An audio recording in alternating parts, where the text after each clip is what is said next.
David, welcome to my podcast, Double Espresso with D. Thank you so much for joining. I'd like to say a few words of introduction on you to our viewers and our listeners. I hope you've got a strong coffee to hand, because that's what this podcast is all about. And so everyone who's listening today, thank you so much for joining us. I'm super excited to have you with me and Dr. David Jack, the spectacular Dr. David Jack, on the show today. Whether you're walking in the park with your friend, having your coffee, whether you're in your car, listening or watching, I hope you enjoy this episode of Double Espresso with D, with me, D Sterling. Our series is on Meet the Entrepreneurs. So, by way of background, David, I would like to share a little bit of information on you with everyone who's joining us. So David is one of a new and exciting generation of medical doctors who have gone to the wild side and have become pioneering health and wellness entrepreneurs.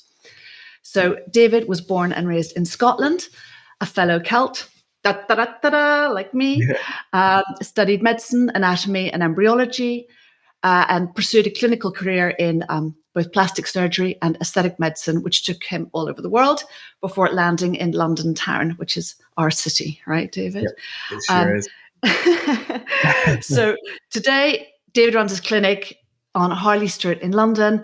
It's acclaimed internationally, and he specializes in aesthetic medicine and anti-aging treatments. So as if this weren't enough, seriously, in 2018, David founded, launched Dr. David Jack Skincare, based on demand from clients effectively, and along the way has launched a number of other exciting businesses and ventures in the health and wellness space. We will be coming back to all of that in the program today. So in summary, having known David for a number of years, I can testify that he is truly unstoppable and a serial entrepreneur in all the best ways. So David, we have a lot to cover, so we're just going to jump right in. I would love to talk to you about COVID year. We can't get away from it, but hopefully we're really looking forward as opposed to looking back. But what happened to our skin during this year? There's been a lot of coverage on maskne, which you've seen as a condition with patients and clients and something that you've been treating. Given that we've gone hyper-local, we're not on planes and trains and tearing around at high speed, has that been a good thing for our skin in general, before we get on to Zoom and all the issues with that? Yeah, for sure. So yeah, I've seen a huge change in the way that people feel about their skin and kind of see their skin as well. Before COVID, there's a big focus on aesthetics and things. Now people are starting to think about the health of their skin a lot more partly because of what's been going on kind of health-wise generally. People thinking about their health a lot more and thinking about wellness. And that is reflected in the way that people feel about their skin now as well. But I think that also the impact of the way that we're living our lives now is a bit more mindful. So that also is again reflected in the way that we look after our skin. And there's been so much information during this time available. I've been talking about things on my Instagram and everything, and many other doctors have as well. So this abundance of information about skin health now that I think people are paying a lot more attention to. So in the last year, things have changed hugely in the skincare world. And I guess people are at home and they've had more time to follow the podcast, follow people like you on Instagram, giving information, accumulating that and distilling it for themselves, and even just, taking more time, I guess, for self-care and using different products. But in relation to Zoom, Zoom face has become a thing, right? And Zoom fatigue has become a thing. And I guess there have to be consequences, be it medium or long term, even when a lot of us are on screens a lot of the time, staring at yourself as well, not just looking at other people, right? Which is also very fatiguing, looking at oneself. What have you seen as the consequences? And clearly rays coming from screens, that type of thing. What do you see happening to even the structure or the texture of skin? Is it changing?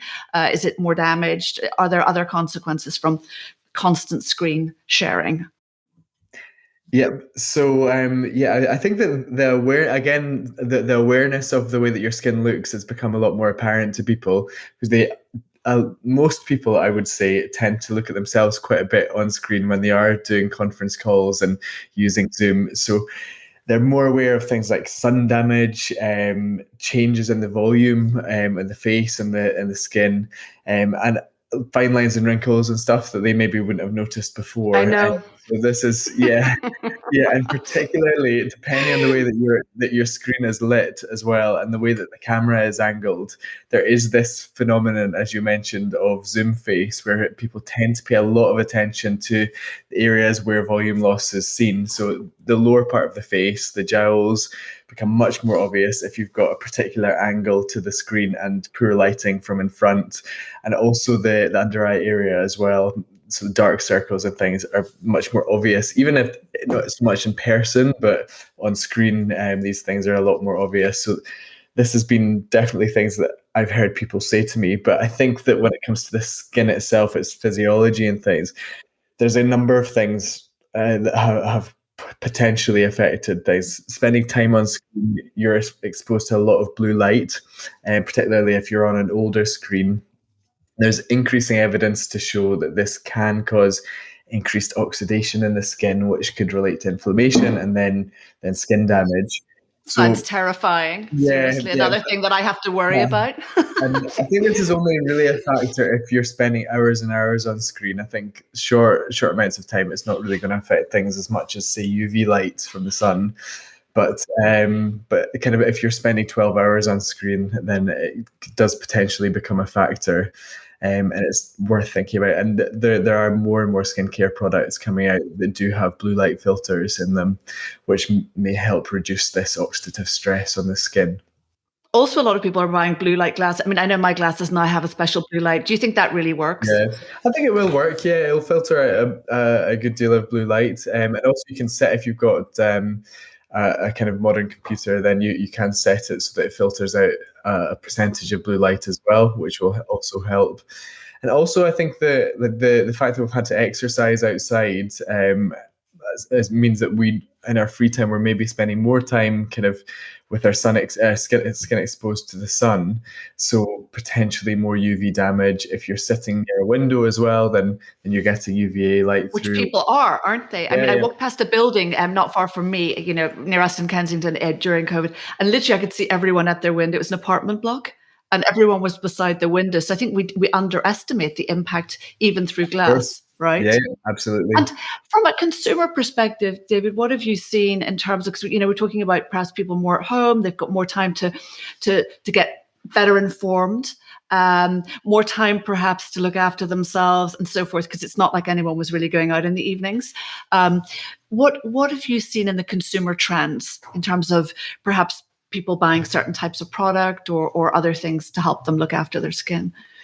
So I think that what I've certainly seen is that people are much more aware of the things that they're doing to their own skin, and because they weren't able to come into clinic, they've been seeking sort of at-home treatments. So things like at-home peels, masks, these sort of things. Also, home tools as well have become very popular. I know from my own brand and my own kind of sales, we have treatment masks at home which are designed to kind of target particular skin issues, Like and those. what? So they're called face paints, so they're color coded for different skin issues. So I have a yellow one for pigmentation, which has become our best seller of the whole Right. brand. I have a blue one for dry skin and kind of aging signs, so fine lines and wrinkles, rosacea, and anything kind of inflammatory or irritated. And then I've got a red one which is more for acne. So those actually have been selling in much greater volume than my kind of regular skincare products. Right. And they didn't get as much exposure before COVID, and now they've just completely skyrocketed. So it's really interesting to see that trend, as people weren't able to get into salons and into clinics, that they've started to seek things that they do at home a lot more. And I know we've touched on this, but do you think that people are being there's much greater specificity when people think about their requirements for skincare as opposed to just a moisturizer or something that's hydrating? It's much more specific to them and a precise requirement. Yeah, I think so. I think that leading on from the thing of people being more informed, they're more aware of how their skin behaves and what ingredients they should be looking for and things. So things have become a bit more sophisticated in the way that people think about skincare and the way that they think about the health of their skin as well. Do you think there's going to be, now that we're opening up again, have you seen greater increase in numbers because people can move around more freely, or do you think people are going to try and do more at home, given that they've adopted that habit? Those that really look after their skin. Yeah, I wasn't sure how I would predict the change to be, but what I've noticed in clinic is that people are desperate to get back to human interactions, and I'm busier than I've ever been in the entirety of the time that I've had my clinic. Oh my gosh, that's saying something. Yeah, yeah. So I think we're now fully booked for the next couple of months, pretty much. So it's interesting to see that. I think there probably will still be some people that are staying away that are more apprehensive about getting back into kind of normality and seeing people again. But the vast majority of people I found are just desperate to do things and desperate to have interaction with other people and Just to get out, right? yeah, I mean, totally. just to get out the door. So, David, coming on to sort of skin in general and just the big themes, obviously the skincare market is a multi-billion-dollar business and growing because it's part of the whole world of wellness, which is exponentially growing and will continue to that will continue to be the case. Um, it feels, and you're the expert, it feels to me, because I love all these things to do with skin and beauty and all the rest of it, as you know, that there's still the big myths, right? Like we still don't know today how to unpack these big myths. One of them, and you've talked about it and written about it a lot, is sunscreen and what people should be doing and not doing. Talk to us a little bit about that and other sort of theories that people have gotten wrong around looking after their skin. Sure. Yeah, I think that there's been a lot of misinformation in the whole skincare world over the last I don't know 30 years or 40 years since things have become a lot more commercial. And the key things in skin damage and skin aging are kind of oxidative stress and also UV damage, so ultraviolet light from the sun, and it's been well documented in all clinical studies and so much research that UV damage is the number one cause of aging, pigmentation changes, skin cancers. So protecting against this is probably the key thing that you should be doing in your skincare routine. But on that, David, for example, if someone goes into some, either online or a big store, and they go for sunscreen, there's so many versions, right? It's almost, it's complex for a lot of people to decipher the ingredients and to work out that, the organic vegan ingredient versus the chemical versus the, like in simple terms, what should people be looking for?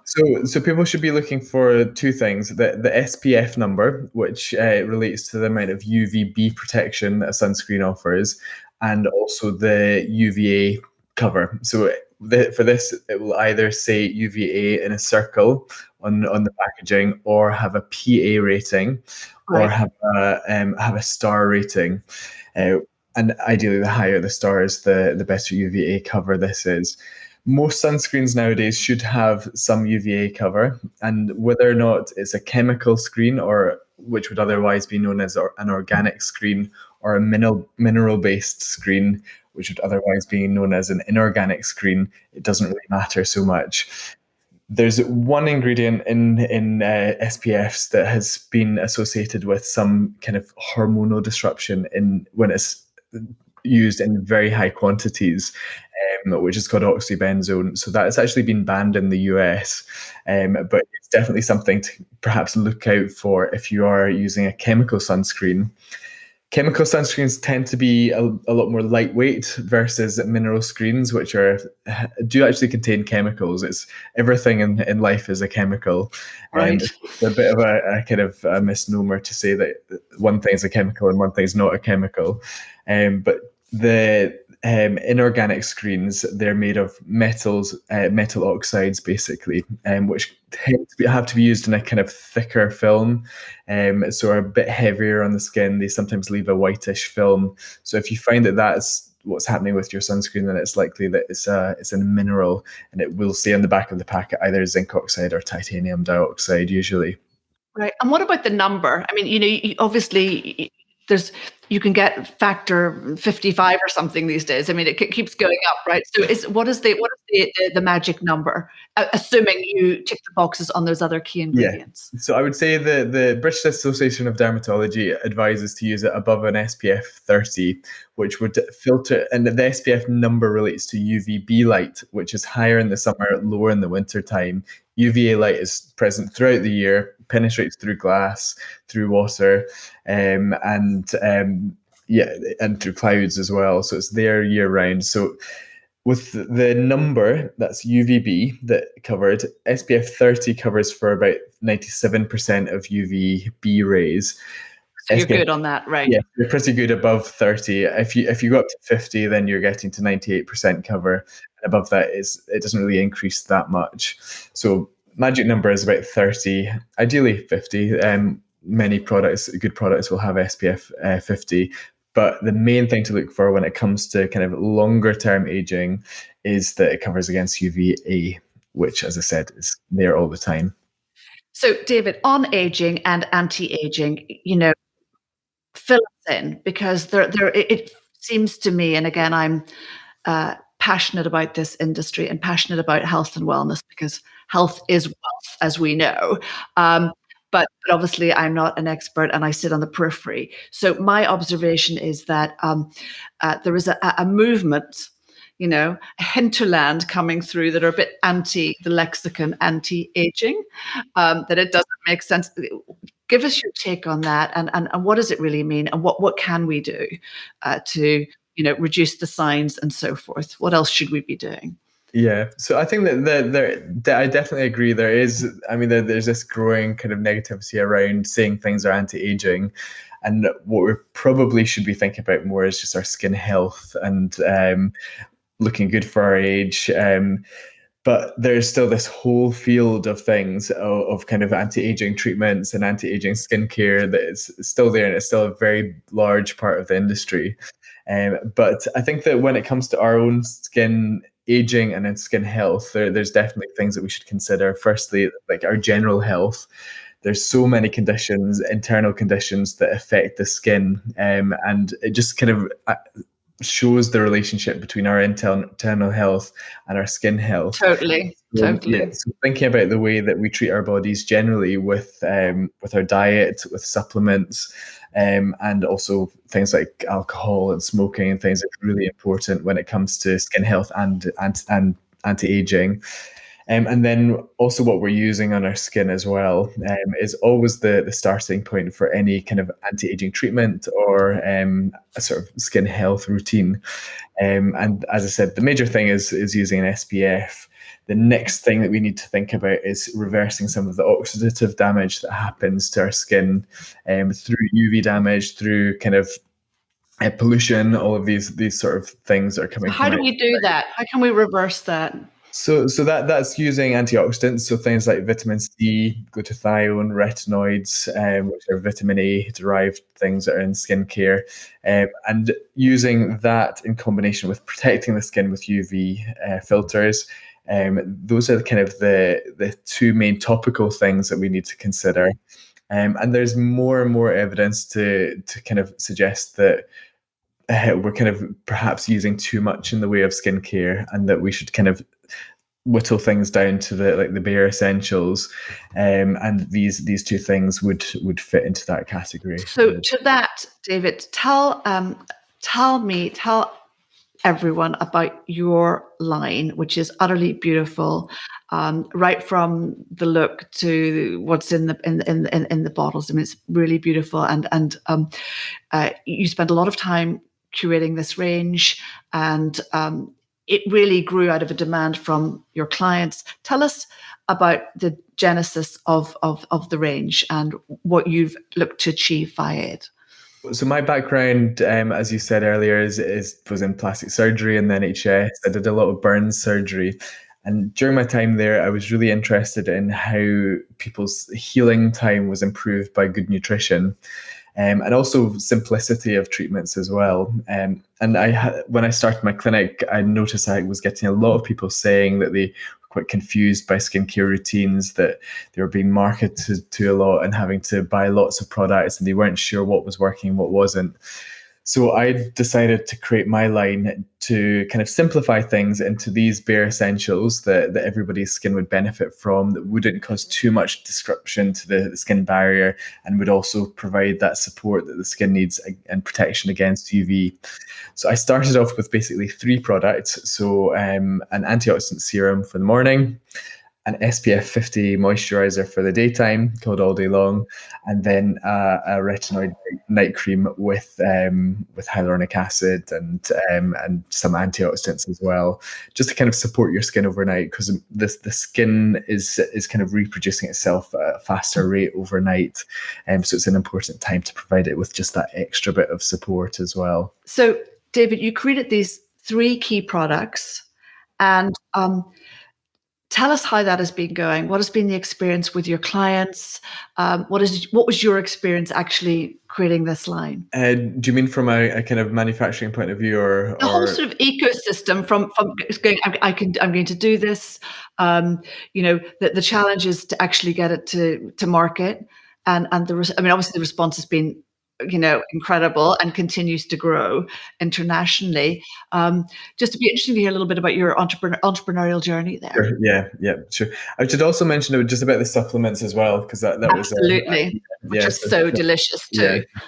yeah. So Consumer so I created these three core products, and then I also decided, because of my experience in plastics and burn surgery, that I really wanted to do something that would address the skin from inside out. So launching with those three core products, I also launched 6 supplements as well. So supplements that boost the skin from inside, with a blend of things like antioxidants, all of the building blocks that your skin needs to repair itself. And those have been extremely popular as well. Also, supplements to kind of help support sleep and some of the other functions that you might not relate to the skin, but which are really important as well. So I wanted to have this very kind of holistic take on skin health with the brand. So I created it. It took about 3 years to really kind of get the formulations right, and also kind of decide which products I was going to launch with. I started off with a very small launch, just to really my patients and through my own website. And then very quickly, because I had quite a lot of good contacts and things, I managed to get good press right from the beginning. And then I launched the products with Space NK, which is a big retailer in the UK, as you know, Dee. very good client. Yeah. So that was really good exposure, being with them, and they've kind of supported me as the brand grows, and as I've launched a few new products. And in terms of marketing and things, it was very kind of organic at first. I've had quite good press, as I mentioned, right from the outset, and that's continued actually to now, over the last 2 years since I launched the brand. And there have been challenges as well. I didn't do much in the way of digital marketing to begin with, and we're just starting to explore that now. I found that most of the sales were kind of coming through my clinic and through my own website initially. Space NK gave us a really good boost in terms of awareness, which did to also kind of drive some sales through my own website. And then and it was only probably in the last year since we began lockdown, that I started doing any digital marketing. And I've taken on a digital marketing company who have helped me with that. So we're doing a bit of paid social, and I've been growing my organic social quite a bit as well. So that's been a really good channel for me. And we're trying to keep things very educational. It's mostly me talking about things. So hopefully my voice isn't too boring when it comes to talking about It's things. not. It's wonderful. It's so compelling. Who knows? But I try to keep things as simple as possible and as straightforward, because these things should be. And yeah, so we're just slowly growing. And I've reformulated some of the original products because it must be about 3 to 4 years since these were originally formulated, and the market has changed as well. So we were talking about blue light earlier on. I'm adding some blue light filters to my day moisturizer all day long, updating some of the ingredients that are in there for more modern ingredients. So I'm going to relaunch everything in June this year, June or July, hopefully. Fantastic. It's So very exciting. so it's slowly growing, starting to see it. We've got the UK is probably our biggest market, followed by the US. Interestingly, we've got a lot of clients in the US, and I've not necessarily done any paid stuff, social over there, but just through organic social, I've kind of seemed to have built up a bit of an American fan base, which is really nice. Well, that's a huge market, right? Yeah, totally. So, and it will hopefully be our second kind of key market to launch in next year. So on that, David, you have really become one of the names in health entrepreneurship here, and as we all know, there's a big difference between wanting to start a business or liking the idea of being a founder or an entrepreneur and actually taking the leap. And a lot of people find making that step very difficult, if not impossible, because they're not quite sure which way to go or how to go about it. They're overcome with fear of failure. And I always say, and I stand by this, I think most people's biggest issue is themselves. They get in their own way. If they could get out of their own way, they'd probably jump ahead. What happened in your life for you to decide to make this leap and to make this change? So I've always been a person who has wanted to push myself. It's never come from kind of parents or anything like that. My parents were always happy that I just did what made me happy, but I've always just been, I think, wanted to do things as kind of as well and to kind of grow myself as much as possible from an early age, really. And I always pushed myself at school. I was always had to be best at everything when it came to schoolwork, and that kind of progressed through my career at university, and then getting to doing plastic surgery. It had to be the hardest thing that I had to get into and get the best job and things. So just it kind of followed on from that. I kind of when I was in the NHS, I was kind of a bit frustrated of being on a set career path that couldn't grow any quicker. And I've always had this kind of almost like ADHD type of approach to things. I just want to get there really quickly, which has been a bit of a hindrance in certain things. Like when I was learning how to play the piano, I just wanted to run before I could walk, which meant that actually I didn't get very far with that. But yeah, I think there's always this kind of desire to kind of push myself has been quite an intrinsic part of my own personality, and I think I can see really why taking the leap to kind of leave a career and kind of go down a more entrepreneurial route is a difficult one for many people, because it is leaving that kind of safety blanket behind. But I kind of feel that I have a bit of an addiction to that kind of almost that fear of doing something new. I love the challenge of trying something new, and as you know, Dee, that I've started a number of businesses that haven't been quite as successful, and but at least you've started them, right? At least you've given it a go. And then failed with them, but I like to have a challenge, and I like to push myself wherever possible. So yeah, I think it's a very individual thing. I think entrepreneurship is suited to some people, and other people it just kind of makes them run for the hills. The idea of giving up this kind of comfortable sort of safety blanket, as I said. Totally. And Yeah. some people have a mind, friends of mine who've been and are very successful entrepreneurs. Some of them say anyone can be an entrepreneur, whereas some people feel that it's just not for everybody, and it is a more limited group. But as we all know, we need more entrepreneurs to build an economy, to add to the baseline of this country, any country, frankly. And I know in your case, you have a trait, well, many, but you have a trait of successful entrepreneurs where you move very quickly and you see opportunity and you feel the timing and you leap into it. And also if something doesn't work, you move on quickly because that's as important, isn't it?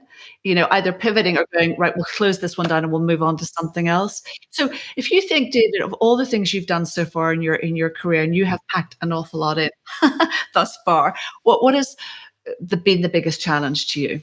One of the biggest challenges for me was actually when I was in the NHS, because it's very competitive. You're kind of judged by other people, and also that there's all of these gatekeepers there that there perhaps aren't in the more entrepreneurial world.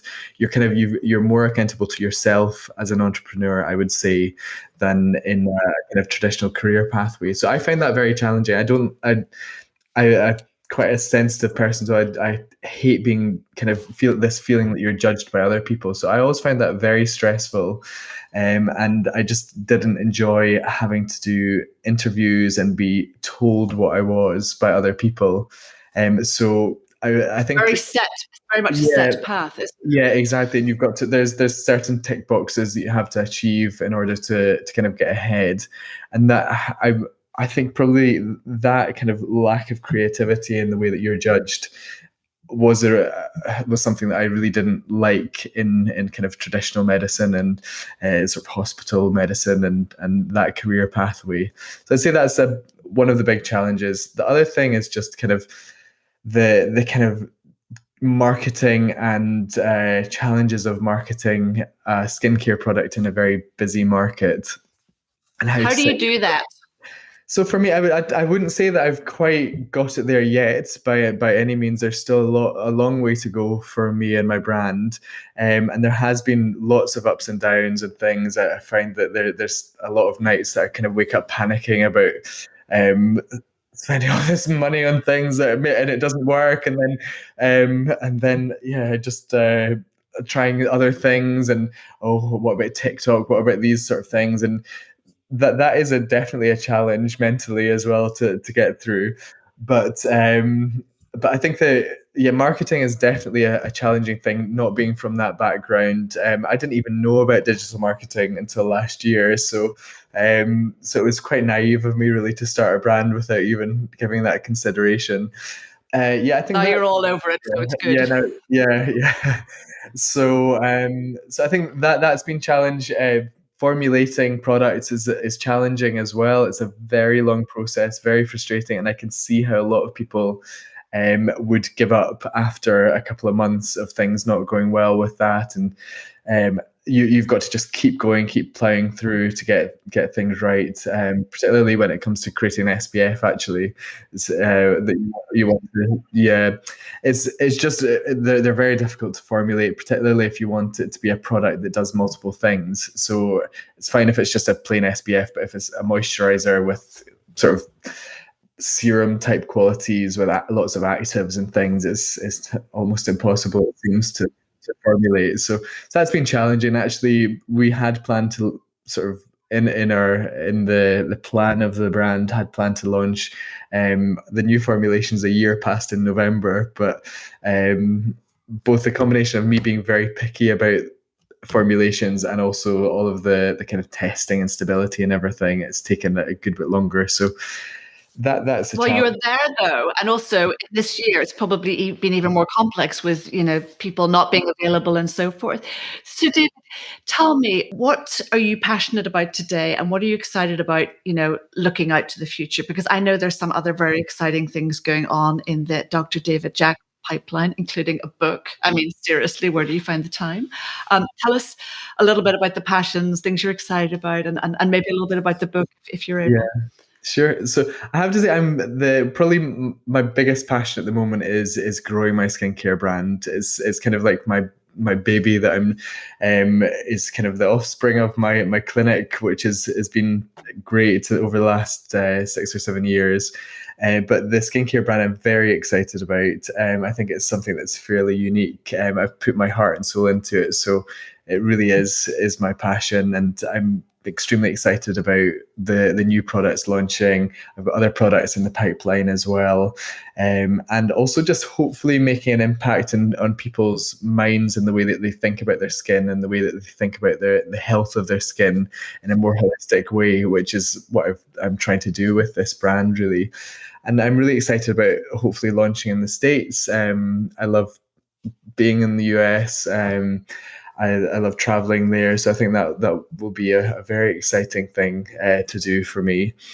And then, I'm excited. I've also written this book, which is with. Tell us about the book. Yeah, so I wrote this with Jeremy Langmead, who is the ex-editor-in-chief at Times Lux and also Mr. Porter. He has been sort of in the skincare world for many years as well.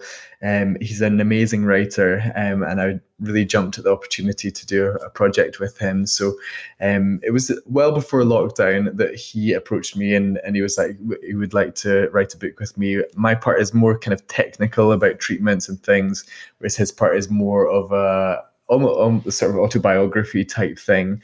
So it's a really nice and funny read. And then there's also the bit at the back, which is written by me, which is a wee bit more kind of more about treatment, specific things that you might want to do. What is the name of the book, David? So it's called Vainglorious, and it's wonderful title. Yeah, so it's designed primarily for men who are starting to think about the way that they're aging and maybe thinking about some treatments and things. And it's a very kind of honest review of things.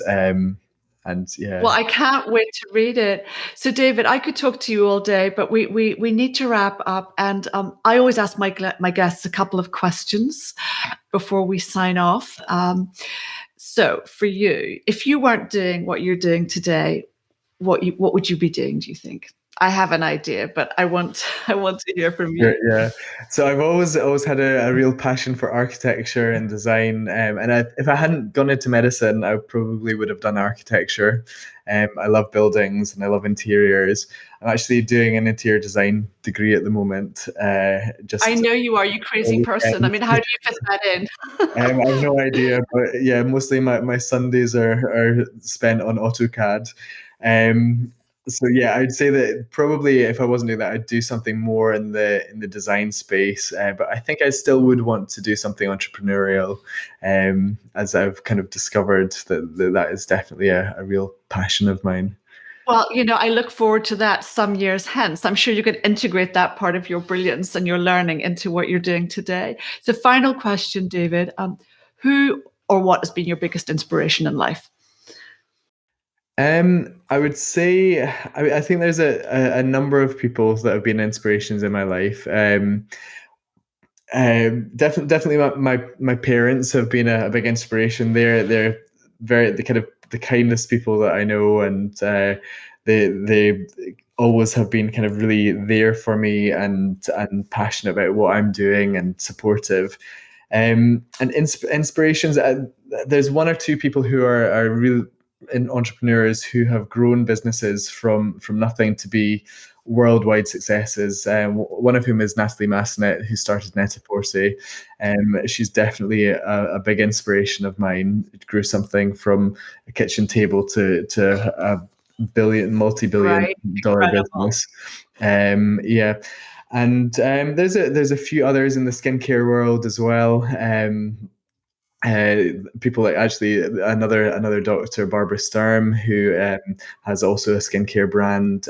I've watched her over the last few years grow something from a similar sort of brand to mine to something that is world famous. And she definitely has her critics, but I think I'm so inspired by what she's done as well. It's a huge achievement, right? Yeah, totally. And different people at different stages can inspire us, right? Yeah. And David, I have to say, you are a huge inspiration. You're one of the nicest, loveliest people I know personally. You always make time for all of us. You are an inspiration in the speed at which you operate and your energy level and the good vibes that you put out. So I just wanted to share that on this. And Thank you, it's Dee. been brilliant to have you on the podcast. Thank you so much for joining me. And I look forward to the next chapter, including the chapters of the book, right? I'm looking forward to getting that soon too. Thank Thanks you so so much for much. having me. Thanks, Dee. Lovely to speak to you. Lots of love. Bye. Bye. Thanks for listening to this episode of Double Espresso with Dee, with me, Dee Sterling. If you enjoyed it, I'd love you to review and subscribe to the podcast so we can share these amazing stories with others. I'd also love to connect with you, so feel free to contact me via Instagram DM at @D_Espresso. Until the next time, au revoir.